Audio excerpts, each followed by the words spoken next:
Every December, I do my life organization routine religiously. Few years ago, I was always overwhelmed, anxious. I was setting my goals, but हमेशा कुछ ना कुछ missing था. And then I realized that despite setting goals, it was the systems that were not in place and were actually the hindrance in me achieving my goals. So I decided to jump out of that chaos and focus on what I wanted to actually work on. So before 2026, I am bringing you this series of 8 videos where I will guide you step by step how to organize your life. The first step is to identify the categories in your life if you want to achieve anything. I always review my categories in December because before entering the new year, I want to have a clear headspace and I want to be sure of the direction in which I am moving. Identifying your life categories is definitely going to be making you more intentional with what you're trying to achieve. So the first category for me is spirituality. In this category, I am going to track my spiritual health.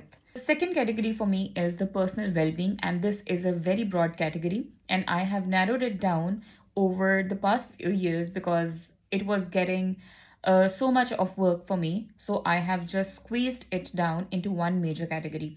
So this category includes my health, my self-care, my hobbies, my personal development, any skills that I want to learn, and any reading. The third category is going to be my family and my social life. In this category, I am going to focus on any family days, any outings or trips that we're going to plan. I am also going to focus on spending time with my husband. Fourth category is going to be money. In this category, I am going to plan my budget. I'm going to see how I am going to do my spendings, how I am going to manage my money, how am I going to make more money, how am I going to pay the bills, and if there are any upcoming events, how am I going to manage the funds.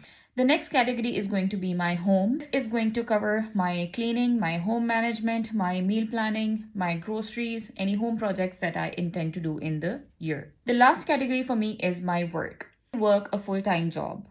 And for me, it is very important, given my position, to stay up to date with everything that is happening in the field. So I'm going to focus on my professional development and I'm going to see how can I stay on top of my game at work.